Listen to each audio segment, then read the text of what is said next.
Hello students, welcome back to GK class. Today we are going to discuss the new chapter in general knowledge, that is natural calamities. Okay, natural calamities means which are occurring naturally, okay, without any human involvement. Natural calamities సహజంగా జరిగేటివి అన్నమాట. అంటే ఎవరి ప్రోద్బలం లేకుండా, అంటే ఒక దాని వల్ల ఇది జరిగింది అని చెప్పలేము.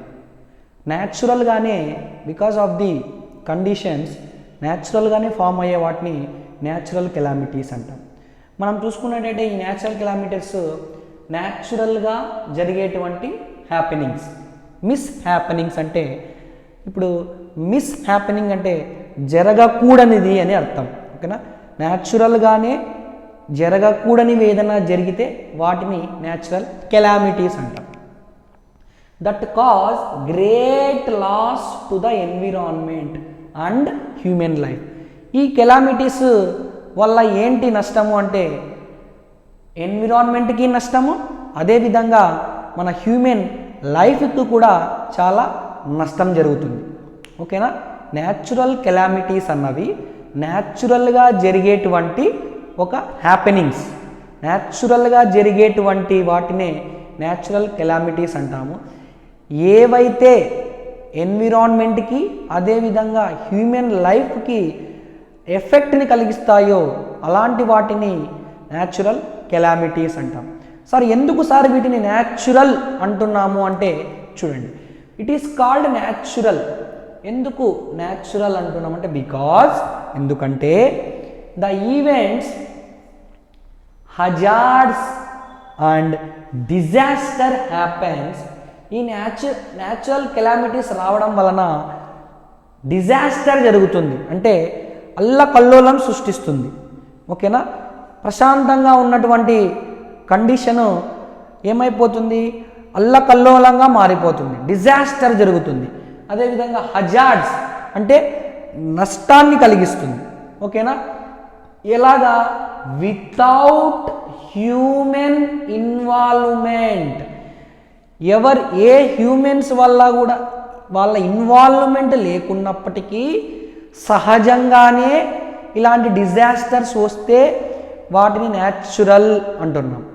అదేవిధంగా ఇవి రావడానికి హ్యూమన్స్ ఎవరు కారణం కాదు, ఇవి వచ్చినప్పుడు కూడా ఎవరు ఏమీ చేయలేరు ఇవి రాకుండా.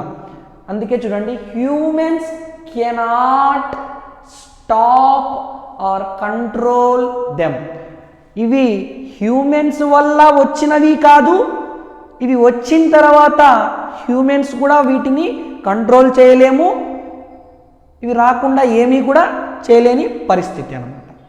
అందుకే వీటిని న్యాచురల్ కెలామిటీస్ అంటాం. బాగా వినండి, న్యాచురల్ కెలామిటీస్ అంటే న్యాచురల్గా జరిగేటువంటి హ్యాపెనింగ్స్. అంటే ఇవి జరగడం వలన ఎన్విరాన్మెంట్కి అదేవిధంగా హ్యూమన్ లైఫ్కి చాలా ఎఫెక్ట్ అవుతుంది. ఎన్విరాన్మెంటు, హ్యూమన్ లైఫ్ ఈ న్యాచురల్ కెలామిటీస్ వల్ల చాలా ఎఫెక్ట్ అవుతాయి. ఓకేనా, ఈ న్యాచురల్ కెలామిటీస్ రాకుండా ఎవరు ఏమీ చేయలేము, ఇవి వచ్చినప్పటికీ ఎవరు ఏమీ చేయలేము. అలాంటి పరిస్థితిని న్యాచురల్ కెలామిటీస్ అంటున్నాం. Clear everyone? రైట్. ఇప్పుడు చూడండి, మనం కొన్ని న్యాచురల్ కెలామిటీస్ చూసుకున్నట్టయితే చూడండి, అర్త్క్వేక్స్ అంటే భూకంపాలు, వోల్కనిక్ ఎరప్షన్స్. ఓకేనా, అంటే అగ్నిపర్వతాలు బద్దలవ్వడం. తర్వాత టైడల్ వేవ్స్. టైడల్ వేవ్స్ అంటే సునామీలు రావడం. సునామీ ఎలా వస్తుంది, ఈ సముద్రాల్లో ఉన్నటువంటి అలల ప్రభావం ఎక్కువగా ఉన్నప్పుడు ఆ అలలన్నీ కూడా ఈ యొక్క ల్యాండ్ ఏరియా పైకి వచ్చేసి అల్లకల్లోలాన్ని సృష్టిస్తాయి. దాన్ని టైడల్ వేవ్స్ అంటాం. డ్రాట్స్ అంటే ఏంటి, కరువు, వాటర్ లేకుండా కరువు రావడం, వర్షాలు పడకుండా ఉండడం. తర్వాత ఫ్లడ్స్ అంటే ఎక్కువ వర్షాలు వచ్చేసి వరదలు రావడం. ఓకేనా, ఇవన్నీ కూడా న్యాచురల్ కెలామిటీస్.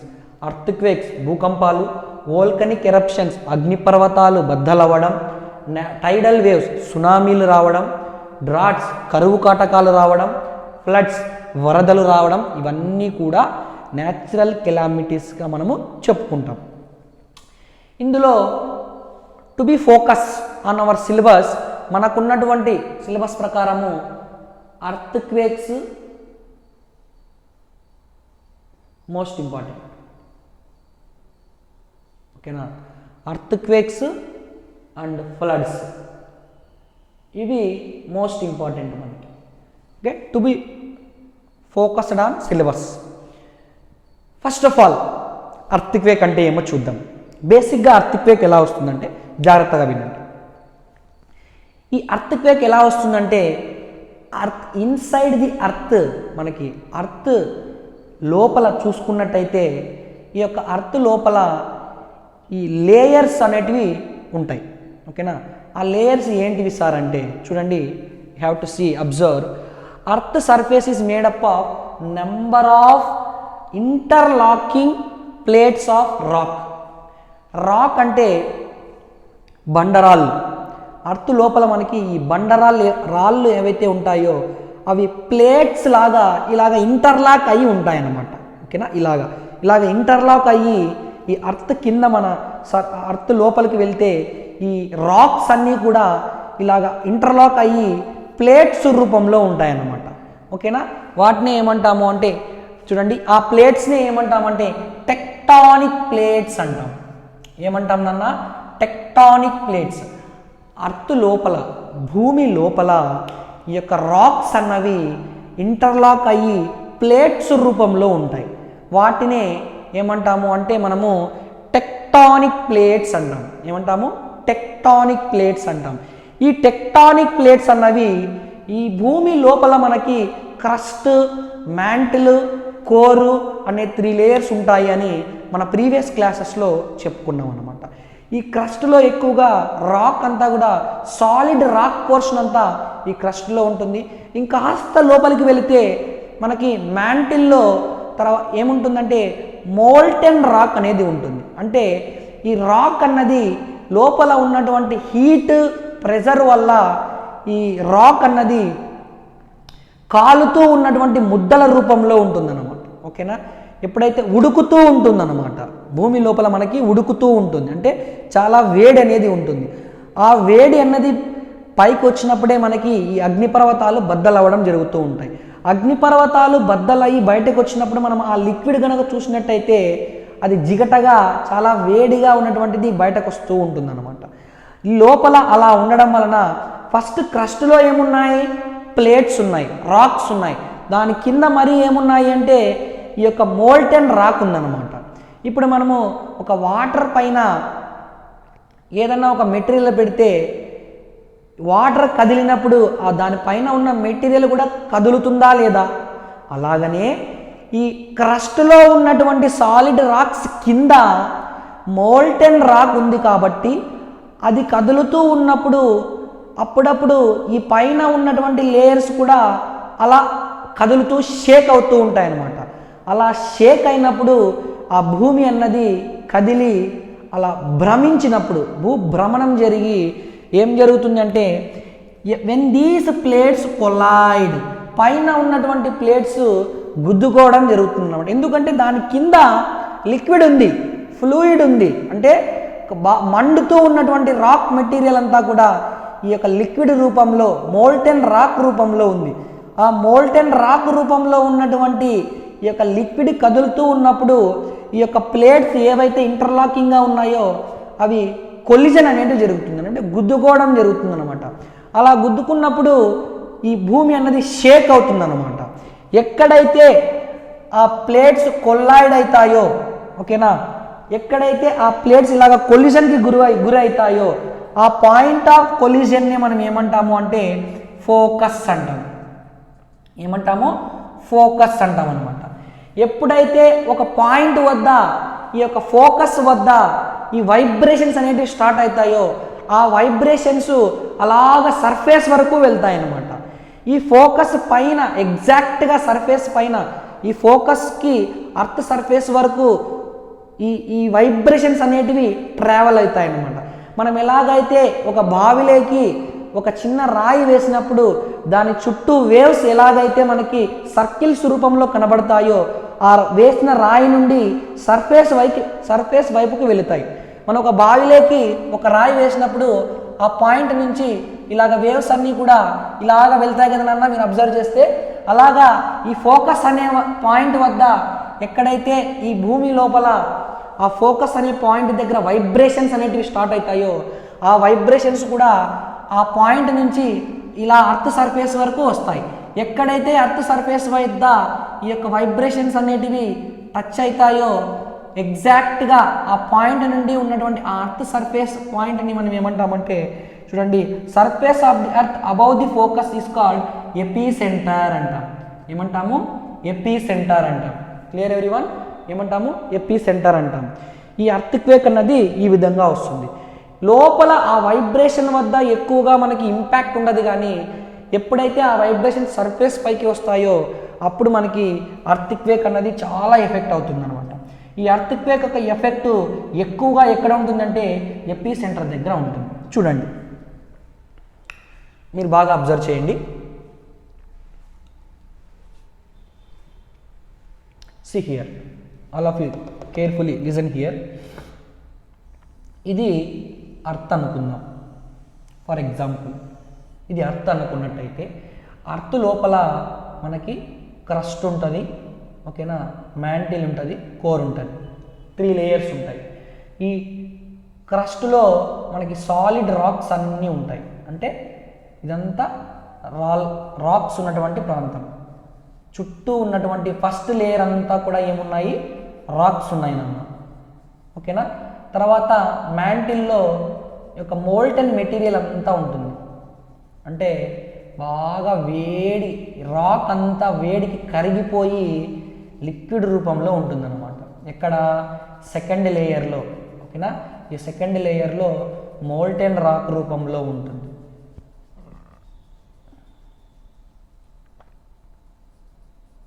మనం ఎలాగైతే ఒక ఇనుముని కరిగించినప్పుడు ఎలాగైతే అది మనకు కనపడుతుందో పూర్తిగా లిక్విడ్ వాటర్ లాగా ఉండదు, పూర్తిగా సాలిడ్ లాగా ఉండదు అనమాట. అవి మధ్య రకంలో, దాన్నే మోల్టెన్ స్టేట్ అంటాం. ఇవన్నీ కూడా రాక్స్ ఫస్ట్ లేయర్లో. ఆ ఫస్ట్ లేయర్ కింద సెకండ్ లేయర్లో ఇదంతా మోల్టెన్ రాక్. ఇదంతా ఏమన్నా మోల్టెన్ రాక్ అంటే బాగా వేడిగా ఉన్నటువంటి రాక్ అన్నమాట, ఓకేనా. ఈ మోల్టెన్ రాక్ కదులుతూ ఉంటుంది కదా, ఓకేనా.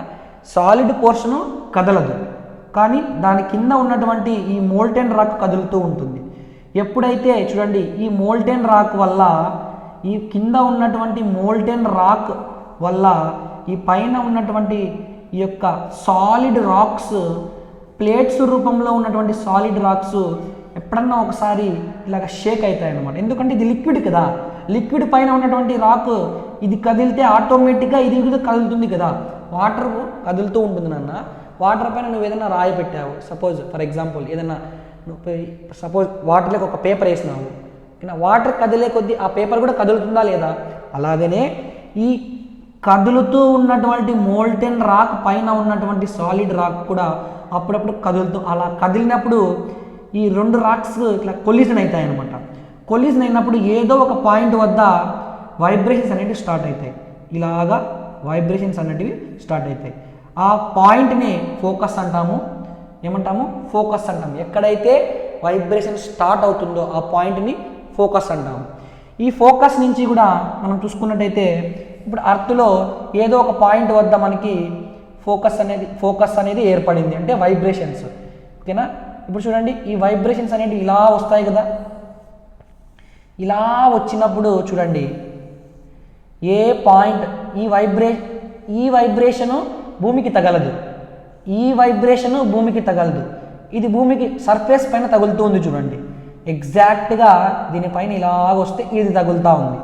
దీన్నే మనం ఏమంటామంటే ఎపీ సెంటర్ అంటాం, ఓకేనా.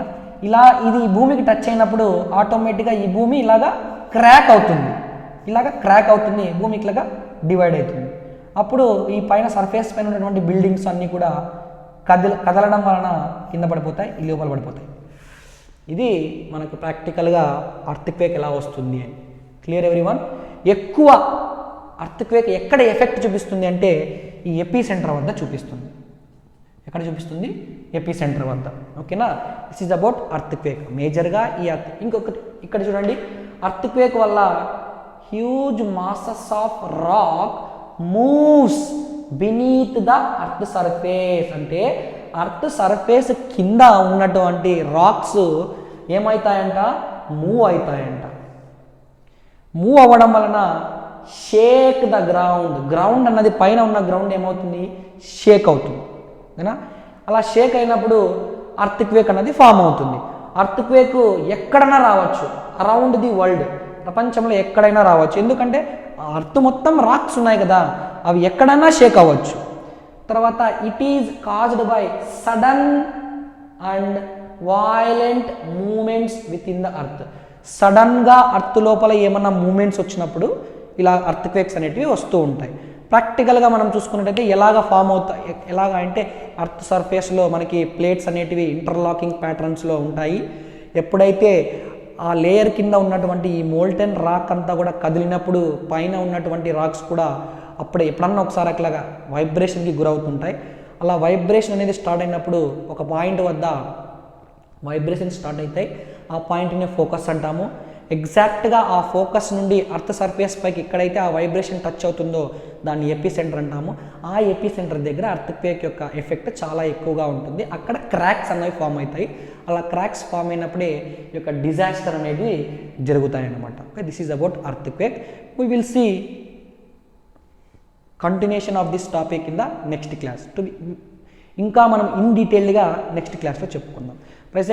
అట్ ప్రెజెంట్ ఈ మ్యాటర్ అంతా బాగా చదివి అర్థం చేసుకోండి. Okay, we will see in the next class. Thank you very much.